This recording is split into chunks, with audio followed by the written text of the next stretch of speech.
দেখুন, বর্তমান সময়ে ছাত্রদের বাদ দিয়ে কখনোই অন্য কোনো রাজনৈতিক দল এত গলাবাজি করতে পারে না।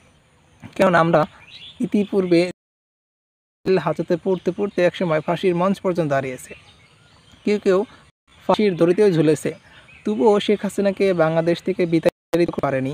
তেমনি আমরা বিএনপিকেও দেখেছি, বিএনপি কত গলাবাজি করতো আওয়ামী লীগের সময় শেখ হাসিনাকে দূরে রাখতে, নির্বাচনে না যেয়ে কতই না চেষ্টা করতো, কিন্তু কোনোভাবেই তারা আওয়ামী লীগ এদেশ থেকে বিতাড়িত করতে পারেনি, দূরে ঠেলে পারেনি, বয়কট করতে পারেনি।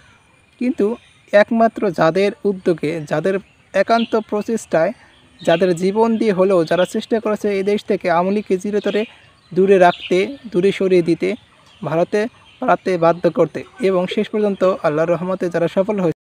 আমরা আজ যারা রাজনীতি করি তারা নানা রকম মুখে বড় বড় কথা বলে যে এই ২৪শে গণঅভ্যুত্থান সামান্য কিছু, ৭১-এর তুলনায় কিছুই না, এসব যারা বয়ান এটা হলো আওয়ামী লীগের দালাল।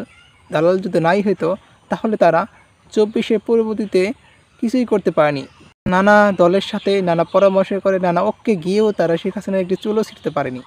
কিন্তু আজ যারা শেখ হাসিনাকে শুধু চুল ছেড়ে না, তাকে দেশ থেকে এক কাপড়ে করতে পেরেছে আল্লাহর রহমতে, তাদেরকেই তুচ্ছ তাচ্ছিল্য করে বিএনপিকে বলি, তোমরা মাঠে গিয়ে নির্বাচন নামে এই গলাবাজি না করে, ফখরুলকে বলি নিজেদের মধ্যে ফাটল তৈরি করে, কে ৭১-এ বিরোধী ছিল, কি রাজাকার ছিল, ছাত্র নেতাদের কোনো মূল্য নাই, উল্টোপাল্টা বয়ান না মেরে নিজেরা শুধরে যান। নিজেরা ডাকাতি, চুরি, ছিনতাই, দখলবাজি এসব পাড়া থেকে নিজেদেরকে দূরে রাখুন, তবেই মানুষের কাছে আপনাদের গ্রহণযোগ্যতা বাড়বে।